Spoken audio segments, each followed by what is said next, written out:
This new F-150 does everything just a little better than the rest. I tried the Ram, Chevy, and Titan. The Tundra is just too old of a design. I wanted a new truck, not just new metal. The Ford is just the best complete package. The Ram was the only real competition. My list in order of what's important to me.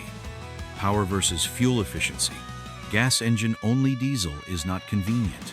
Comfort ride. Comfort interior. Bang for buck price, not just price.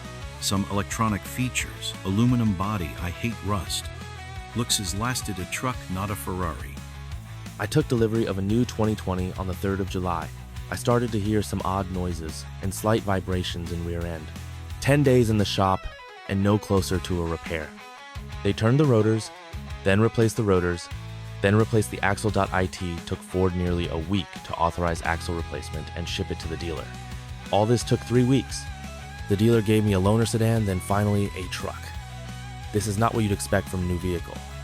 I now see 3 recalls, rear camera, powertrain control, lamp camera.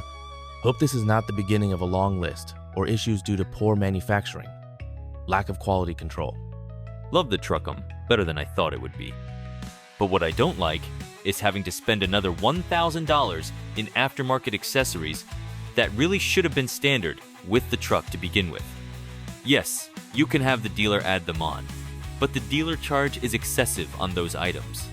Like they used to sell pickup trucks without rear bumpers. They were an optional add-on.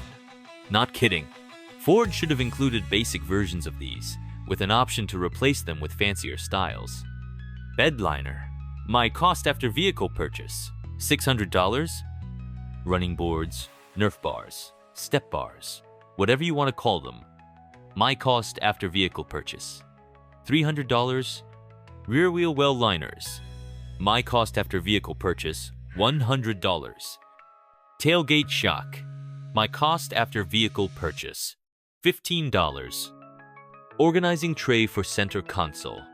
I mean, what use is a cavernous 1.4 cubic foot black hole? My cost after vehicle purchase, $20.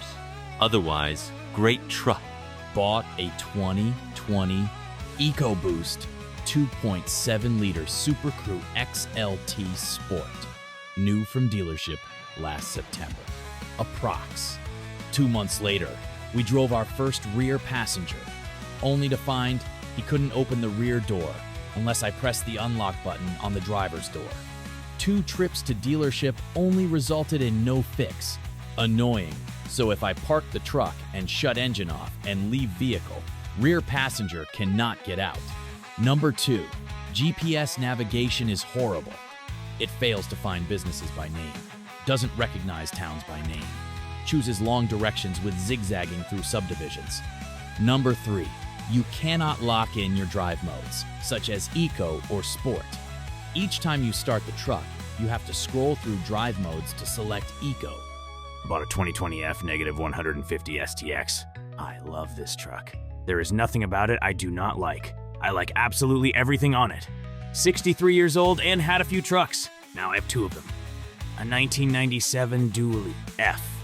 Negative 350 crew cab diesel with only 80,000 miles on it, and I love it. Also used to have 1980 F negative 250 four-wheel drive 6-cylinder, and loved it.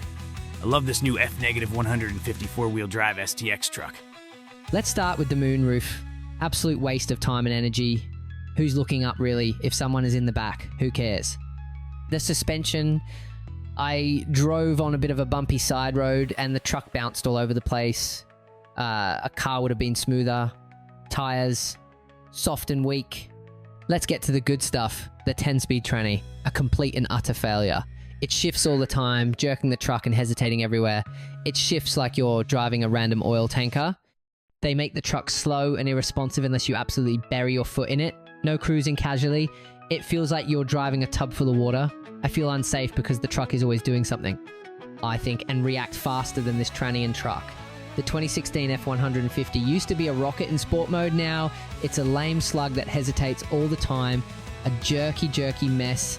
Then when you forget what a piece of crap you're driving for a huge expense every month and you sit at a light, the piece of crap turns itself off, all to save, what a buck, a tank of gas. All the wear and tear, starting and stopping all the time. Again, when you want to go, the truck has to start up, then get moving and shift into third. By the time you get through the light, the brakes seem soft, and with the 20-inch tires it over, steers and doesn't corner well. I've had 4 brand new F-150s over the last 12 years, and this is a dog at $50,000 plus. At $29,000, maybe a good truck. My rating, piece of crap. The 10-speed transmission went out with fewer than 50k miles on it. It's been in the shop getting fixed for over 2 months.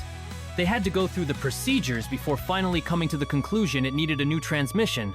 Meanwhile, my wife and 2 kids have had to find other means of transportation. Ford's response? Apathy. They offered absolutely nothing. In fact, less than nothing. They insulted me. They said Ford Warranty was paying for it, so I should just be happy. I paid $55K for this truck, and I've been paying while not being able to use it. I grew up in a Ford dealership that my grandparents owned in a small Midwest town. So it pains me to say, don't buy this truck. I will never buy a Ford ever again. I have had 3 F-150 pickup trucks in the past 3 years. I did have an issue with one where condensation from AC was leaking back into the floorboard, but Ford took care of that issue pretty fast. The other 2 were totaled 2 years apart. One was rear-ended and the other was T-boned at an intersection and rolled. Both times myself and passenger walked away without as much as a scratch. The safety features of the F-150 are phenomenal. I speak from first-hand experience. The trucks not only look great, but the convenience features, powertrain, and safety are all reasons I will be buying Ford for good. We have owned 9 Ford vehicles and getting ready to purchase number 10 and 11. Thanks for bringing us home safely. Don't buy the EcoBoost 3.5-liter V6, which will give you a good gas mileage, but is darn unreliable as hell because of turbochargers and variable valve timing system. If you want a truck which means business, then you must go for the top trim level Ford Raptor 6.2 V8. Without a doubt, it's as reliable as a Toyota, but is even more gas guzzler than a Toyota.